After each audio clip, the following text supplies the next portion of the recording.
You are listening to Cemetery Confessions, the world's #1 goth talk podcast. Hello and welcome back to Cemetery Confessions, the podcast where we invite on a new guest each episode to take a socio-cultural look at the community, the music, and the culture that we all love so dearly. It's that time of year when we start thinking about death. Soon the leaves will turn a beautiful shade. The wind begins to carry the faint sense of autumn, of change. The wheel of the year turns again. Decay and decrepitude creep their way back into popular culture. So too, our show revisits this topic. And it's a topic that we began our podcast with 5 years ago on episode 2. And that topic, of course, is death. For our annual foray into mortal peril, our guest is Bess Lovejoy, the author of Rest in Pieces, The Curious Fates of Famous Corpses. She's an editor for Mental Floss, previously an editor for Smithsonian.com, and a researcher for books and films. Her work has appeared in New York Times, The Wall Street Journal, Time, The Believer, The Boston Globe, Atlas Obscura, and elsewhere. She's also a member of the Order of the Good Death and a founding member of Death Salon. Let us know how you did become interested in death practices and getting into researching the culture of death. Well, I think I've always had an interest in mortality. Probably not as a little kid, but definitely as an adolescent. I was interested not really in sort of the anthropology around death ritual, but I was actually mostly interested in the question of how people find meaning knowing that they are finite. It's not something where I went off and read a bunch of existentialist philosophy, although I probably should have, but it was just sort of a question that was frequently in the back of my mind. And I think probably being like a goth teenager and in my early 20s as well kind of played into an overall interest in immortality. But it actually wasn't really until I got going with this book that I got further into it. And I can sort of tell you the genesis of the book, but that's a slightly different story. I don't know if you want to get into that yet or not. Yeah, I would love to hear that, though I would be remiss if I didn't probe you briefly on your stint as a goth. Was that like a sort of fashion group thing? Were you going out to events, or how did that happen? I mean, I don't look very goth now, but as some of my friends know, I never stopped being a goth. I never moved into another type of music, really. I mean, I expanded my musical horizons, but right. It's not a phase that I ever got over. I mean, it actually started when I was, I think, about 14. I think two things happened around the same time. A friend in high school sort of mentioned the existence of goths, but then my dad, who was a huge audiophile, had one of his students make him a tape of what goth music was, just because my dad was kind of like, I've never heard of this. What is this? And the tape was amazing. There's a lot of Christian Death and Sisters of Mercy and Skinny Puppy. And this was about 1994, 1995. And goth wasn't that cool. I didn't actually know any goths. Yeah. But the tape sort of opened up my musical horizons. And then we had a very long-running radio show here that got me exposed to a lot of stuff. So Seattle at the time didn't really have very many all ages shows. You couldn't really see bands. You couldn't go to clubs. You could just kind of go hang out at coffee shops. But as soon as I moved up to BC, where they don't actually card, I started being able to go out to shows and clubs and stuff like that. And I don't really do that much anymore for a variety of reasons. But that's what all the records and stuff in my house are about. So yeah, it never really went away. I refer to myself as a lapsed goth, basically. I dig that. That's very cool. I was not expecting that, actually. Usually when people mention that they were goth in high school, it's a I listened to Marilyn Manson for a couple years, and No. and that's about it. But Yeah. some serious name drops there. That's pretty impressive. I have photographic evidence if you would like it. But I'll stop there. I would love to make that the photo for the episode if that works I'll out. try to find some stuff later on. It's all like none of it has been digitized, but Yeah, I'll yeah. like, Well, dig yeah, up. back when we were making mixtapes instead of sending Spotify Yeah, playlists exactly. or whatever. Yeah.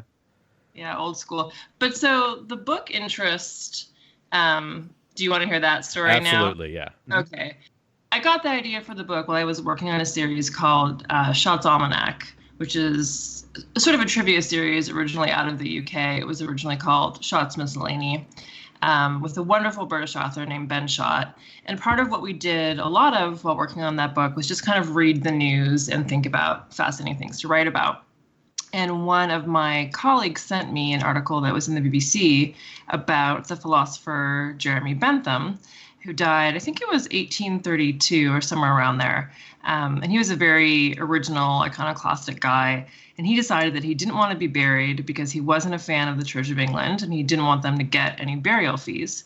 So he basically had himself turned into a sculpture. It's pretty crazy. He wrote out a very sort of detailed will in which he asked to be publicly dissected in front of a group of scientists and then have his body boiled down into the skeleton and then to have his mummified head set on top and then be dressed in his best suit with his favorite walking stick and put into a cabinet, which I forget if he bequeathed it to a friend or if it just kind of ended up with a friend. And amazingly enough, for 1832, his wishes were actually carried out. The head mummification did not work very well. They ended up having to do a wax head, but the rest of it worked. And he went on display first at his friend's house, and then he actually ended up in the University College London, where he still is. And when I read this story in the BBC, which my colleague and friend Claire had sent to me, kind of with the idea of like, maybe we should do something on famous last wishes for the book. I was just, my mind like cracked open. I was like, this is nuts. This is crazy. And I ended up researching some other contemporary artists who've used their own corpse in their artwork. And that's what we wrote for the book. But it kind of developed a larger interest in what famous philosophers, but also artists and musicians, just notable people from history, wanted to have done with their bodies after death. And then in researching that, I quickly realized that very frequently stories are not like Jeremy Bentham's. Frequently wishes are not carried out, and all kinds of conflicts erupt between the deceased and like their wishes and the family or fans or sometimes the government being involved. And there were just so many crazy stories that I very quickly thought like this feels like a book. And I was ready to write my own book after working on Shots Almanac. So the short version is I just got it together to do so. Right. And in researching those things, I think I kind of delved into a deeper interest in mortality somewhat. And that's how I got connected with the Order of the Good Death and Death Salon and all that stuff. There were basically just a group of people, almost entirely women, on Twitter around 2011 who just started talking to each other. And a bunch of stuff grew out of that.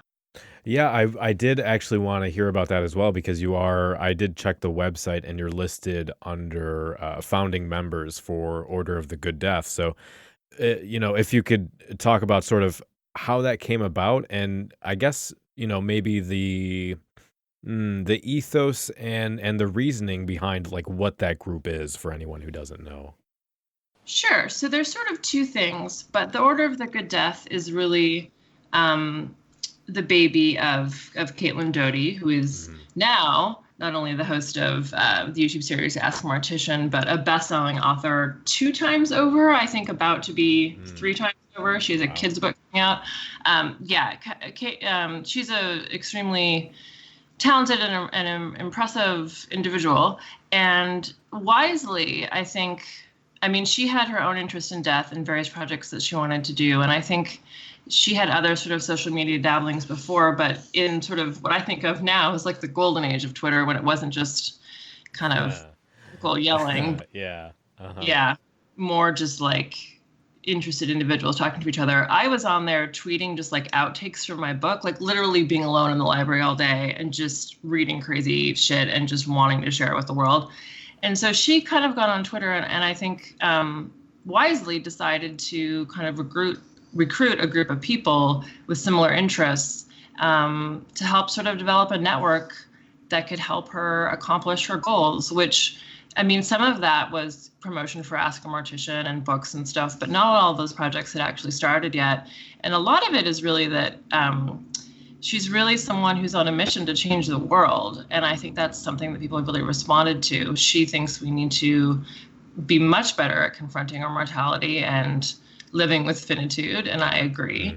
And that's really what the projects are all about. I don't actually do a ton with Order of the Good Death anymore, but it is very nice of them to still list me as a founding member. And I think that's because I was just in those initial conversations and Google Hangouts and stuff about how we were going to develop ourselves. And then Death Salon is the annual conference, or actually, I don't know if it's strictly annual. It happens at some amount of time.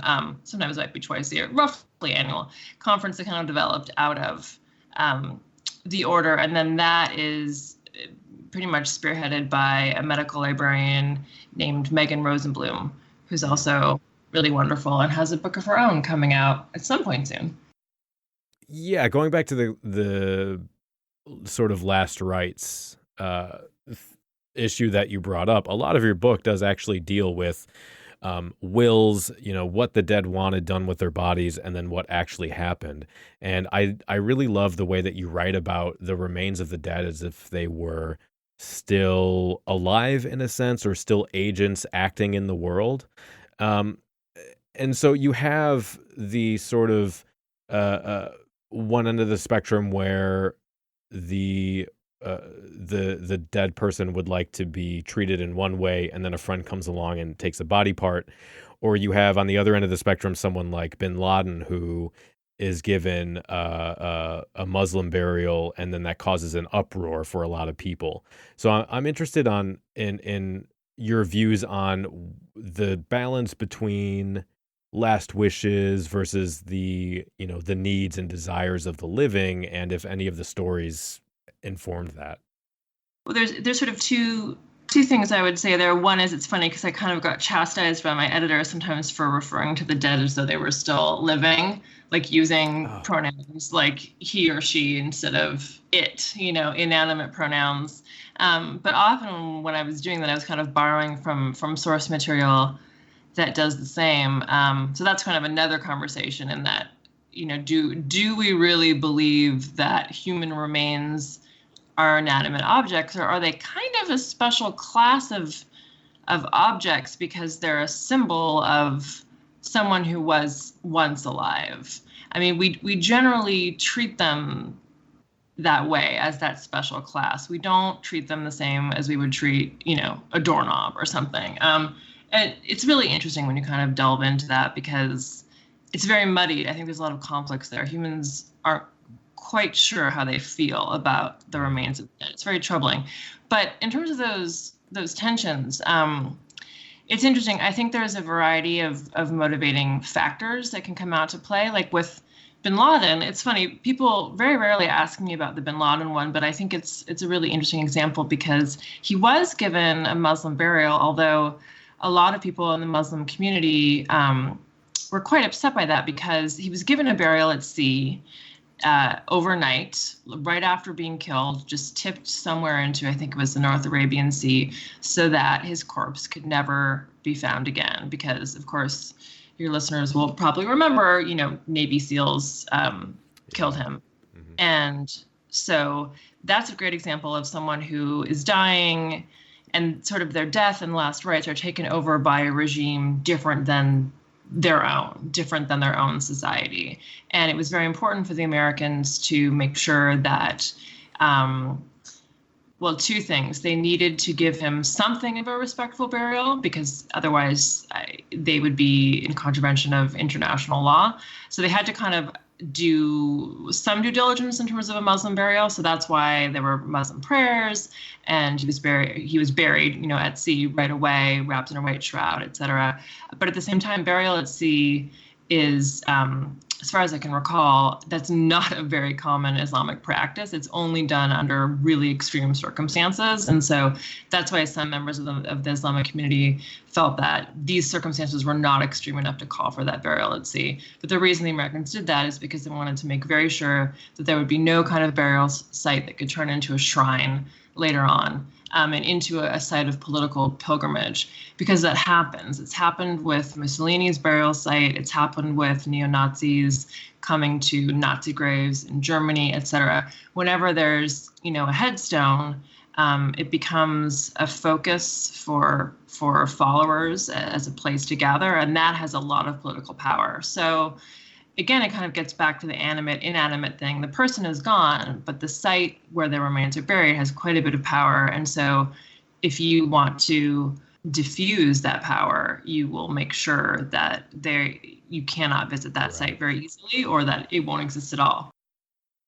Yeah, and that does kind of get back to the idea of the dead still acting in the world, because like one of my favorite stories was the one about Percy Shelley, just because it's, the romantics and the way that they dealt with that is so dramatic and romantic and everything.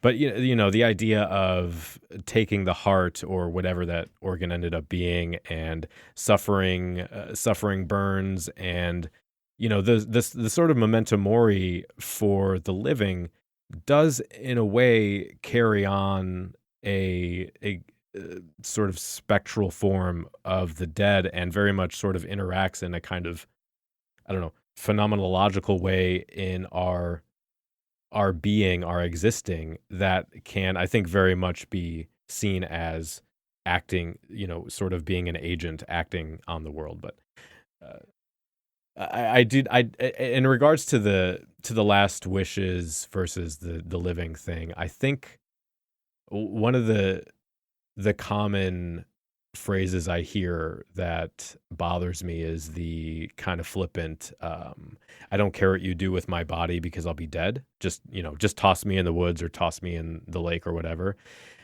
And I think that's a problem, just because it still taps into the death avoidance we see, because you're essentially trying to push the emotional burden off onto somebody else.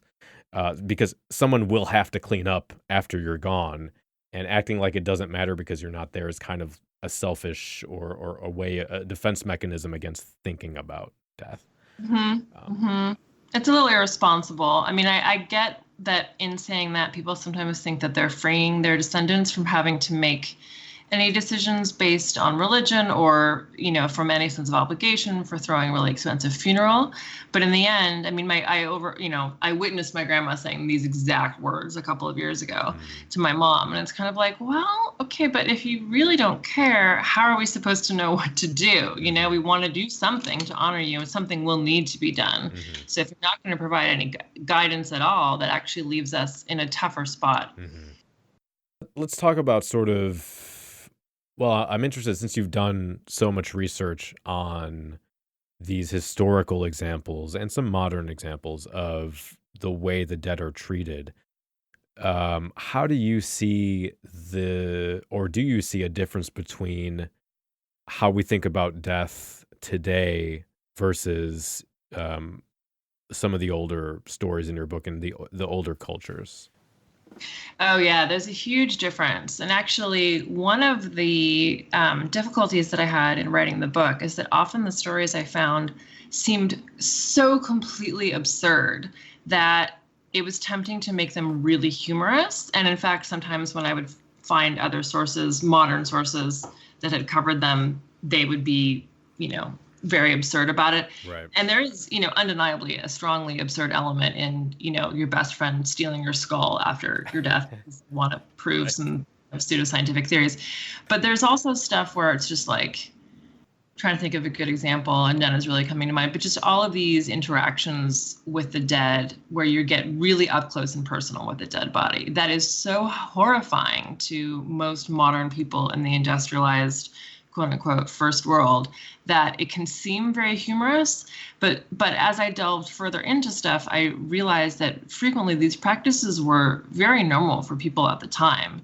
And so it's sort of important, like the absurdity is there, but at the same time, you have to put it into historical context. It's not, to me, again, there's that word irresponsible. It is a little irresponsible to just kind of poke humor at it and leave people seeming totally crazy without explaining that they were not outliers. So, I mean, the Victorians are kind of the go-to example here. And one thing I think about in terms of this is their fondness for postmortem photography, which gets a little exaggerated. I ended up writing kind of a myth-busting piece about this for Mental Floss, which is my day job. I didn't see that. It was very long. But they, it's really shocking to people now. That, anyone would pose with the deceased, but it was not a really macabre thing for them to be doing. It was more of a sentimental thing. It was a commemoration. I don't think this idea will be shocking to any of your listeners, but we are, most of us, extremely distanced from death as a day-to-day reality in, modern North American life. Like, our meat comes to us shrink wrapped on a styrofoam container. Most of us, this is changing, but most of us die in hospitals. We don't really witness people die. And when we do see death, it's often violent death in movies and television, very sensationalized death. Yeah. We're not really connected to nature in the way that we once were. We're not sort of seeing dead things, taking care of dead things. And that is rare from a world historical standpoint. And so, it's funny, I know some scholars don't really love the idea that death is a taboo. And I think I agree. It's not exactly a taboo anymore, although it may have been at one point in the 20th century. But we are very distant from that. And that, if you want one single thing, that's what has really changed. People used to be much more comfortable around death and expecting it. And they were much more comfortable interacting with human remains, taking them apart, keeping them as souvenirs, doing all the stuff that seems like it would be grounds for imprisonment if you did it today. Right. Do you think some of that is turning around a little bit? I know there's been some stuff lately about, I guess, some controversies around the idea of funeral selfies, which have been happening. And that's kind of going back to that old get the portrait with your deceased loved one. We're now sort of rebranding that in our modern day selfie culture. Yeah, I think the funeral selfies thing, I don't remember that in detail, but I think that there was kind of a current to that too, where it's a bit different because some of them, if I remember correctly, were not really posed photos. It was just like kids kind of on the sly snapping selfies. And so there was, then kind of a backlash around teenagers being disrespectful, et cetera. So to me, that kind of goes Teenagers? No, impossible. Yeah, never.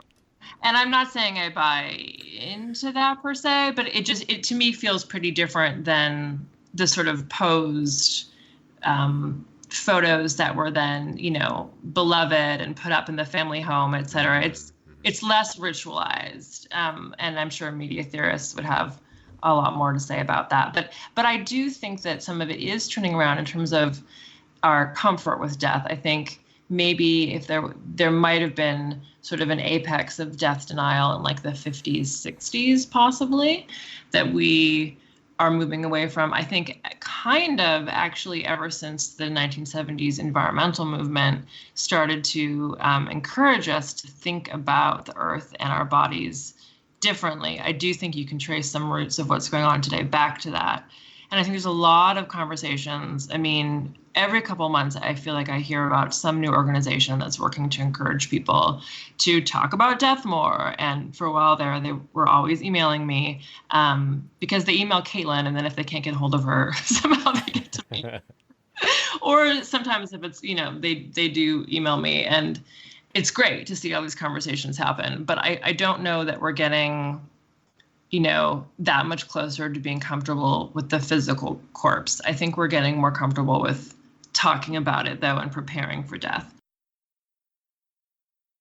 So what are what are some of the ways that we can do that? If the part of the goal of the death positive movement is to change how we view death, and we sort of enact that through conversations about death.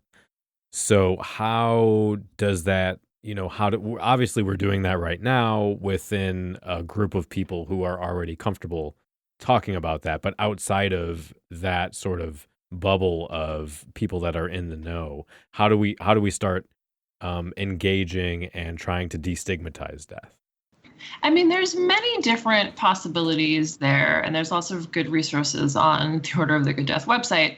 I mean, two sort of things that come to mind, two projects that people may already know about are the death cafes, which actually started in the UK and have now spread all over, in which people come together for tea and, snacks, and basically just have really free-ranging conversations about what death means to them, their preparations for death.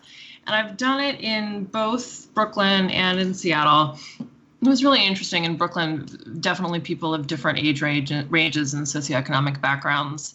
And those are really just kind of safe spaces for people to talk about whatever they need to with regard to death. Sometimes people will come and they're really having issues where they're really frightened by death, and they just need a place to talk about it.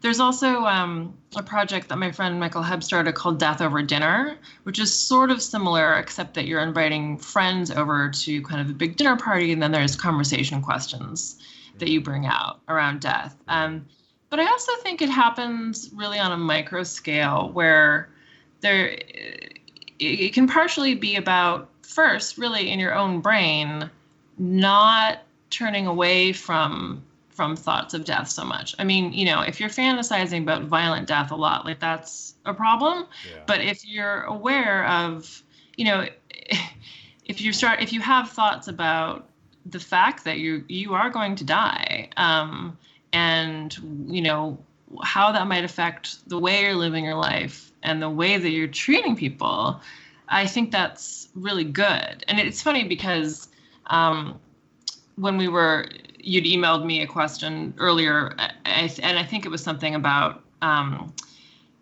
to break the third wall there, but something about, whether thinking about death can encourage nihilism. And earlier, actually, I think it was a couple of weeks ago, my brother was asking me sort of something similar, because my boyfriend works for a funeral home, actually for a company that works with several other funeral homes. And what he's doing all day long is picking up the dead and taking them to where they need to go, which is generally the crematorium. Mm-hmm. And my brother was asking me if being around death so much encourages nihilism for my boyfriend, whose name is Mark.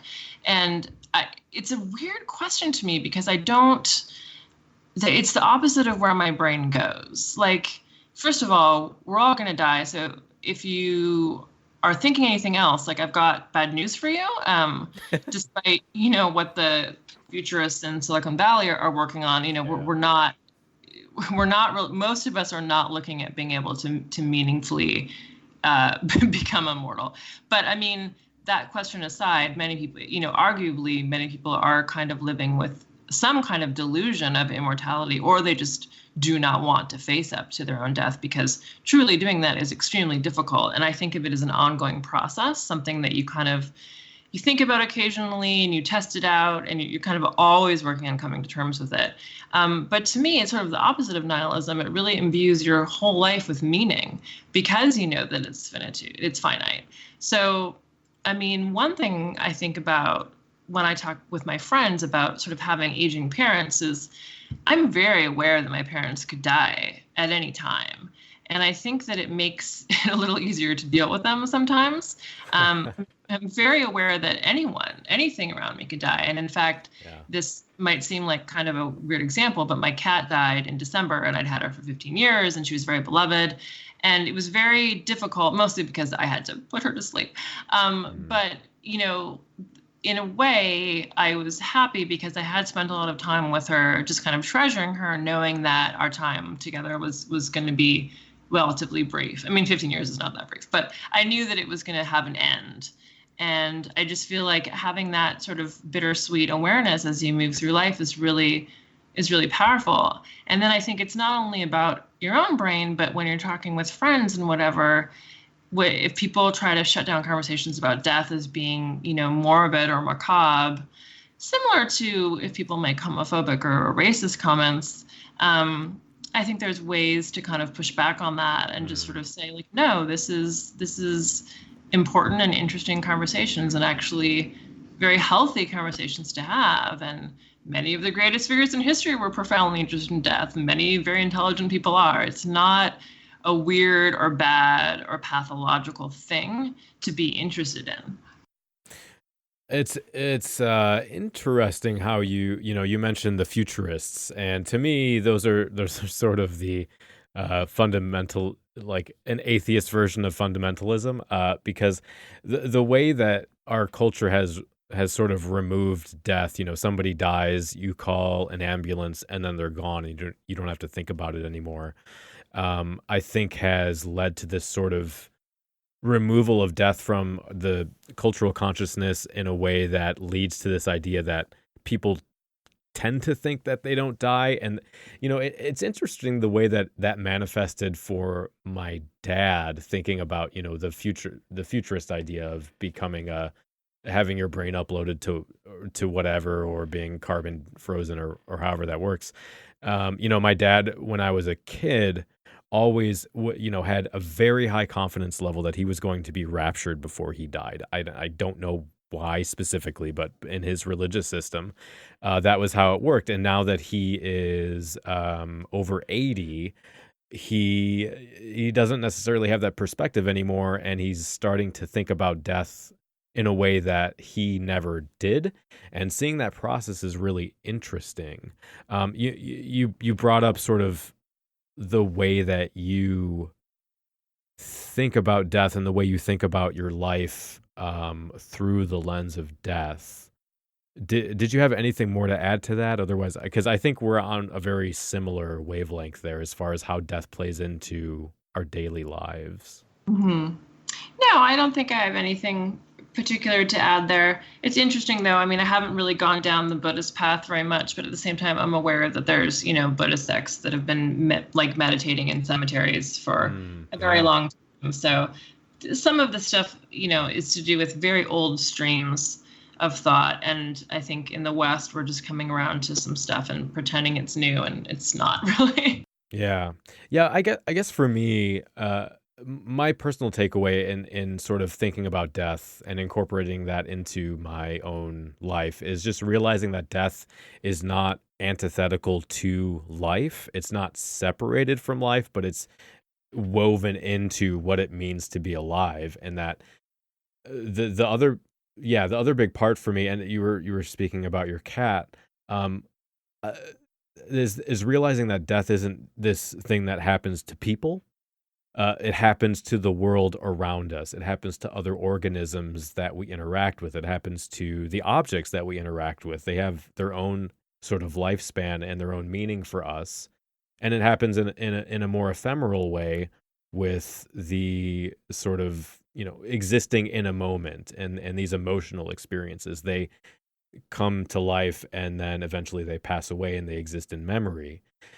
And I think for me, keeping that in mind, much in the way that I try to do a sort of daily gratitude exercise or meditation, helps me to more, like you were saying, practically and emotionally appreciate the moment that I'm in and the experience that I'm having, because I know it's implicitly fleeting and ephemeral.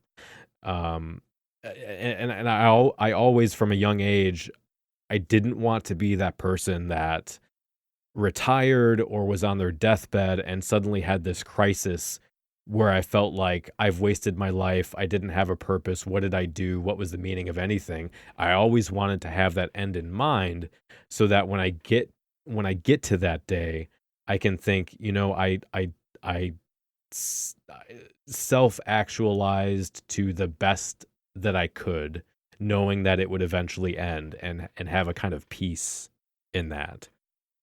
And I guess that kind of I've been thinking about death plans recently, and sort of whole body donation and like is it aquafication, like these sort of greener options for cremation.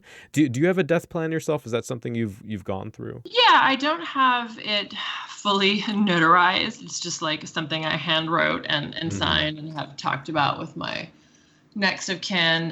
Yeah, I mean, I think, and it may change too, but I think that I would like to be cremated, or, actually I wrote this before in Washington State. We just legalized aquamation or alkaline hydrolysis. So yeah, that's what I was thinking of. Yeah.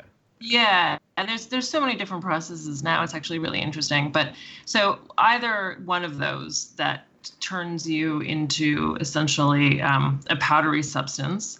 And then I think I'd like to be scattered in Puget Sound, which is the body of water right outside Seattle, because I have a strong connection to that place. And my family has been here for a couple hundred years, as long as there's been white people.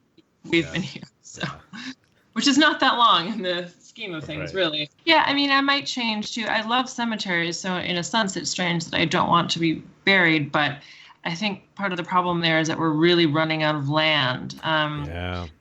And I'm not going to have kids, so I'm not really sure who's going to come and visit me. Not that it has to just be for my, direct descendants, but I'm just not sure that I want to try to carve out a spot in perpetuity, which, that is how cemeteries are now. It's not how cemeteries have always been. But it seems to me better to be evanescent, like you were talking about, and just to kind of, it's like you're done to disappear. So become ash essentially, and then have that ash scattered. Although ash scattering can go wrong. That's a thing I also learned about. But how so?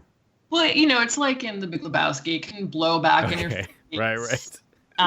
You got to be really careful about wind currents, and you have to be careful about where you scatter it, because it's legal in some places and illegal in others. And you just, you have to be kind of aware of what you're doing. And there's like a lot of ashes too. I think it's like 5 or 6 pounds, I want to say. Like, it's more than people think. But I definitely don't want to just like sit on someone's mantelpiece. So I'd rather just kind of go back into the water. Well, if you did have a headstone and it was a bench or something, I can guarantee that goths would make use of it at some point. Even with a last name like Lovejoy with a goth. Do you worry about that? Do you think about sort of leaving a legacy behind? Is that important to you? Because I know that's important to some people. It's not really to me about leaving a legacy, because I'm not going to be there to experience that legacy. It's more about the idea, and I haven't interrogated all of this fully, but sort of the idea that I was raised with, that to be alive is a gift. So how can you make sure that you are self-actualizing, living up to your full potential, whatever that means for you, and giving back to your community and the world? I feel like a lot of responsibility in being alive. So for me, in a lot of ways, this sort of thinking about death and thinking about dying is an intellectual exercise. I mean, on a personal note, I've dealt with some anticipatory grief as a caretaker for someone who suffers from depression, but I haven't actually experienced a death of someone I was very close to and gone through that process. So I wanted to ask, is that something you've experienced, or maybe something a friend of yours has experienced, and has your research into death helped you? Did it help you prepare to deal with that situation? So yeah, it's actually kind of interesting. When I was younger, I did have a friend die of leukemia, but she had actually, we were not very close at the point that she died. We'd been really good friends, but she'd sort of changed schools and we'd grown apart. But I do think that probably in some way influenced my thinking about death. But then the more salient example is that my grandmother, who I mentioned before, just died. Gosh, when was that? It was about a month ago. Some point in July. I think it might have been July 20th. Anyway, very recently. And that was a really interesting experience. I mean, we were not super, super close. She lived in Calgary and I'm in Seattle. But she used to live in Montreal and I would visit her a lot there. And she was a wonderful person, but not the most emotionally open person in the world. And so and she also didn't really like keeping people on the phone. She didn't like keeping me on the phone, at least. She always thought I was really busy. And she also really worried about long distance fees, even when those were like a thing of the long past. She was sort of a part of that generation, and I think gender, where you're really worried about being a burden on people. You don't want to take up too much people's time. And that could make it hard to sort of get too close to her. But at the same time, I really loved and respected her. And so the death was really interesting because it was sad, but it was really not that hard on me. And having my cat die was much, much worse, which sounds terrible. But my cat was a part of my day-to-day life. I mean, this is going to be ridiculous, like going on about my cat here. But I think it was more that I was in, like, I had to take care of the cat and I had to make the decision to end her life. And that was just brutal because all the responsibility is on me. And the cat declined very quickly. I mean, I literally had to be there, the vet, like she died in my arms. And with my grandma, I was not involved in the end of life care. My aunts did all of that. But I do think, part of it was that she had been ill with lung cancer for about a year. So we did have time to prepare. But I do think that my work within, the death awareness or death positivity movement did help remove a layer of, I want to say a layer of shock or a layer of like horror or distaste that people might have, because it was very sad that my grandma, maybe she's Jewish, so we use the Yiddish term bubby. It was sad that my bubby's life was over. But at the same time, it was not a surprise to me that it would be over. And I remember one of my aunts putting on the black armband, or actually it was like a little ribbon that Jews wear during mourning. And she was just sobbing and she was saying, I've seen people wear this so many times and I never thought I would be the one. And it was, and not to like, I'm going to sound terrible. I don't want to cast aspersions. Everyone grieves differently, but she probably won't hear this. So I will say that a part of me was just like, really? Your mother is 90. Like you never thought that you would be mourning her? And so it's, she wasn't super, super close to me. It would be different if, a parent died or my boyfriend died. Right. But I think that being comfortable with the idea of mortality, or at least more comfortable than maybe many people are, helped me be a little bit more pulled together and less kind of like gobsmacked by it and less hurt by it. It was just like, okay, this sad thing that we've all expected has happened. Right. How can I support the people around me? How can I do justice to her memory? But it wasn't shocking in any way. Yeah. I think part of the reason why people don't expect death or don't think about death is because it's, in a way, it's the epitome of change. I actually heard, I think it was last week, I was listening to a podcast and a therapist was talking about why it's so difficult to change behavior or a situation that you're in, even if it's a situation that's harmful to you. Like, I think the example she used was an abusive relationship, and that people resist making that change because, well, for two reasons. Because the situation they're in is kind of the hell that they know, but also because with change and with the unknown, it implicitly comes with loss and grief, because you are removing something from your life. Even if that thing wasn't necessarily pleasant, it's still part of your life and now it's gone. And that means that you have to grieve it. And we resist that, and we sort of, when anxiety comes into play, we sort of create these potential futures of how that new situation, that unknown potential, unformed potential, is actually a worse place to be than what we're in.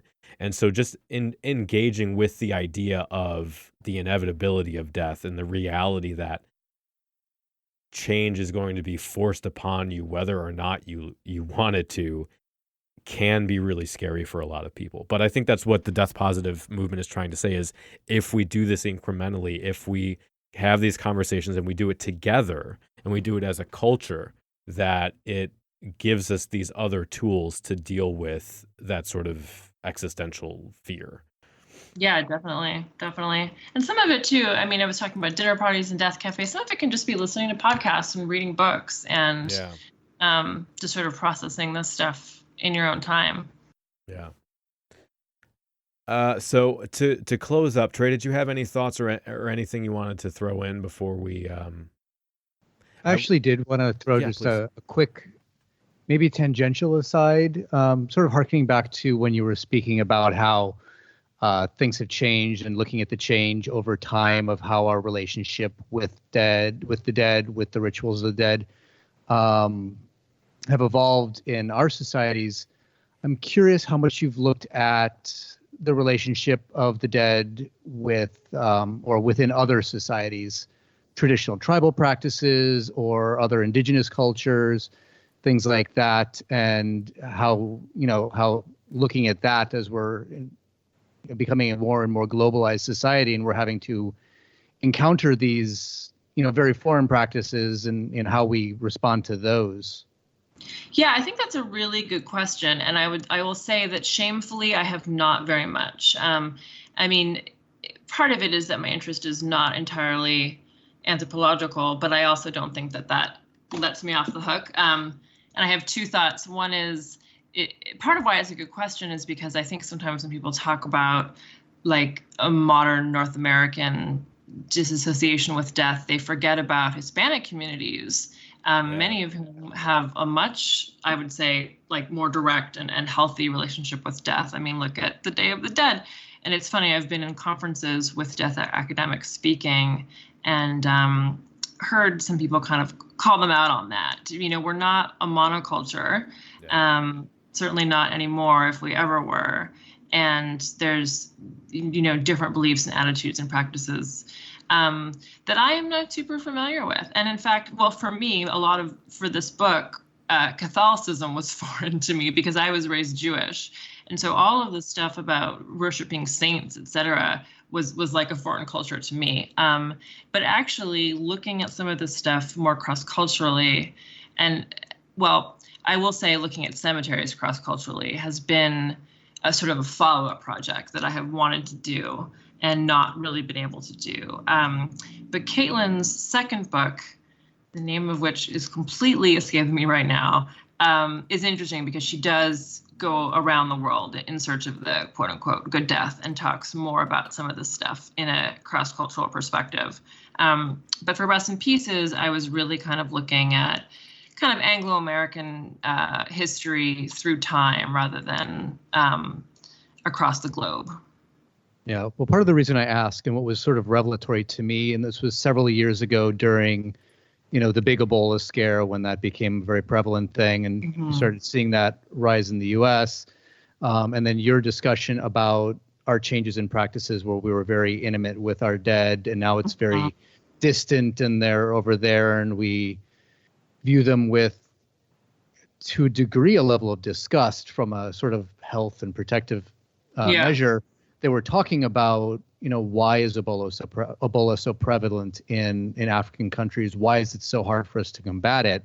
And there's plenty of stuff you can talk about, health practices and modern medicine and all that. But one of the biggest things that I've seen mentioned in a couple of places is that the death practices, especially in Western African nations, are just like the perfect storm for spreading something like Ebola, because they are a very intimate culture, and the idea of touching with love and being in the presence of physically with the recently deceased, whether you're washing them with communal bowls, touching them, and then Ebola being transmitted can be transmitted after death by touching and interacting with infected bodily fluids. Yeah. That's been one of the biggest struggles as we've been trying to teach those cultures, well, these are modern sanitary practices. This is how this gets transmitted. And that's going direct conflict with, this is how we respect our dead. This is how we make sure they go into their afterlife and how they enrich us in our lives with the spiritual connection. We have to have this touch, or we have to sleep with or on the body. And it's just this really big tension between quote unquote modern Western ideas of how things should be done from a health and wellness standpoint, and how traditional cultures might view things from, one would say spiritual, but whatever their cultural heritage is. Sure. Yeah. Well, it's interesting too, because from some of the research I've done, it seems like a lot of the fear around contagion with dead bodies in other cases is kind of unfounded. Like in miasma theory in I think it was 19th, maybe 18th century, there was concern that just corrupting bodies would foul the air and that people would get diseases just by like breathing stuff in when they walked by cemeteries. And they thought that was how malaria was transmitted, among other things. And a lot of pathogens don't really survive death. And so a lot of the time it is perfectly safe to be handling a dead body. But Ebola is one of the cases in which it is very, very not safe, because those pathogens do survive death. And that is an example where you do not want direct contact with the corpse, unfortunately. Right. And even more extreme examples, this is harkening even further back to the mad cow days, when they were talking about the incidence of kuru in New Guinea, because they practiced endocannibalism as a respectful thing for the dead.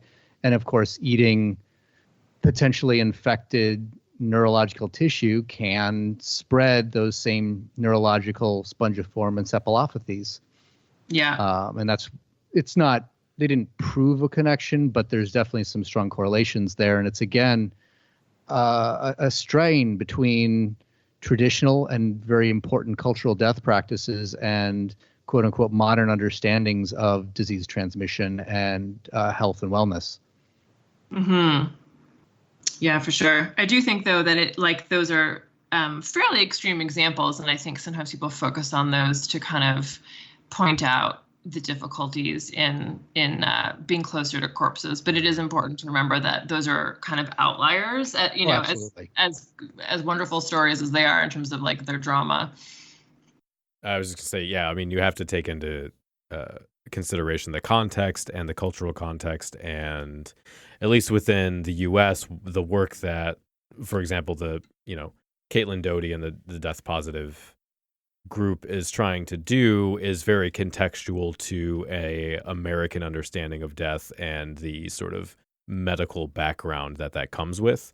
Whereas if you're looking at, tribes in other countries and other cultures, that's a whole different set of discussions you have to have, I think. Right. Oh, go ahead.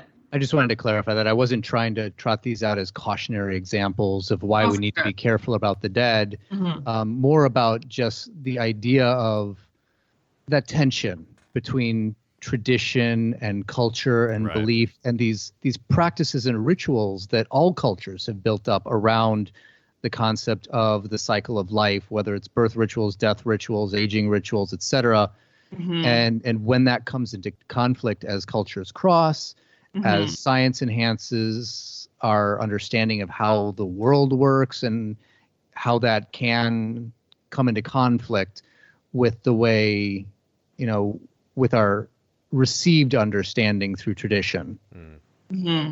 Yeah, there's a lot of really interesting cases in which people's religious or spiritual beliefs kind of butt up against like the medico-legal establishment. There's lots to think about there. And one kind of alarming thing is that there are new pathogens emerging all the time. So, it's wise to have some caution around some of this stuff, and to definitely be monitoring, these disease outbreaks really carefully. Yeah. So I wanted to wrap up the episode by asking you to share, one or two of your either a story from the book that was a favorite of yours or was really unique or really riveting, and to give us sort of a taste of what to expect in Rest in Pieces. Sure. It's always so hard when people ask me about my favorites because there's so many different ones. I love them all in ways. My favorite story is probably the one about Eva Peron, which just to go into that briefly, very briefly, involves her dying at a young age of cancer and being sort of perma-preserved like Lenin, like completely just turned into like a wax statue by this crazy embalmer, and then her husband being deposed and the embalmer kind of like being basically locked in a room with her and then making copies of her body so that the new regime would not be able to destroy the real one. And then there's like a secret burial and people get their fingers cut off, and it's extremely bizarre. Like it's honestly much more than I can just retell off the top of my head. And there's a wonderful novel, actually, Santa Vita, that talks about it. That one is closest to my heart. And actually, I have a tattoo behind one of my ears because the embalmer, I think his name was Pedro Ara, who was working on Eva Peron, made a little star-shaped mark on the ears of the real Evita corpse to distinguish her, and that was the only difference, supposedly. So that was an inspiration for one of my tattoos. But I think sort of the classic story is probably the one about Mary Shelley and Percy Shelley. And just to get back to that, romantic goodness and sort of a fun and strange story. I mean, fun as much as, fun. I mean, poor Shelley dies when his boat is overtaken by a storm, and I think it's 1822. I don't think he was a very good sailor, and he was sailing in Italy. He was hanging out with Lord Byron at the time and some other literary friends. And because of the health regulations in Italy at the time, when his body washed up on the beach, he could not be moved. Again, there's that fear of contagion. I'm not sure if it was a tuberculosis fear or what, but basically you had to burn bodies on the beach.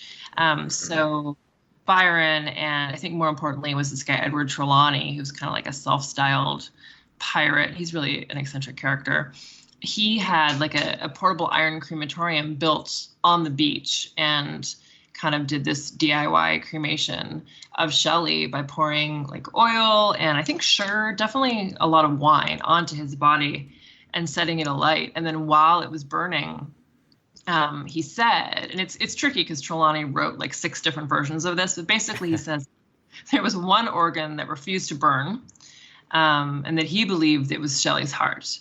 And so while the flames were kind of dying down, he reached in and pulled out the heart, and decided to save it. And there was it's funny, there was a bit of a custody battle among Shelley's friends about who should actually get this heart. It was preserved in spirits of wine at one point, but then eventually one of the friends intervened and was like, no, this should go to his wife, Mary Shelley.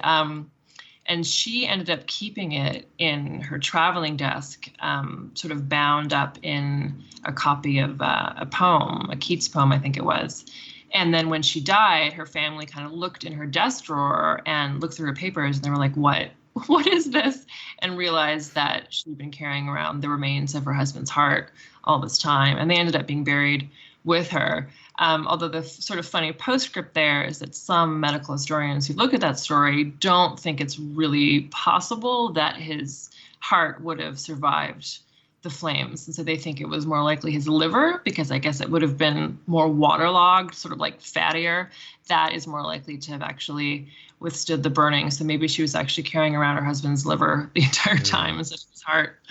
But either way, I think it's a wonderfully romantic story. And the weird thing there, too, is that the New York Public Library has a special Shelley room. And in there, they have an item in their catalog that is supposed to be fragments of Shelley's skull. Oh, wow. Again, I've looked at it, and it's very weird. It does not look to me like a part of a skull. It looks it's very papery. It looks like a part of a leaf to me. And I have not been able to find any stories from Shelley's burning that explain where those skull fragments supposedly came from. But there they are, and anyone can go and see them if they want to. Well, if that's not goth, I don't know what is. It's pretty goth. Again, the book is Rest in Pieces, which you can find anywhere books are sold. I'll have links to the book in the show notes as well for you to take a look at. I do personally, just as an aside, highly recommend picking it up. I really enjoyed the stories, and specifically the way that you wrote the stories and the way that you kind of injected a levity and a humanity into these situations. That makes them relatable and enjoyable at the same time. And I think there's a lot to learn in the book about death and about what it means to be human, really. And there's a lot of interesting historical information. So all that to say, Beth, thank you so much for spending time with us. I really appreciate you coming on. Thank you. It was great. The preceding program is a member of The Belfry, a network of blogs, podcasts, and videos for the darkly inclined. Go to thebelfry.rip for more information.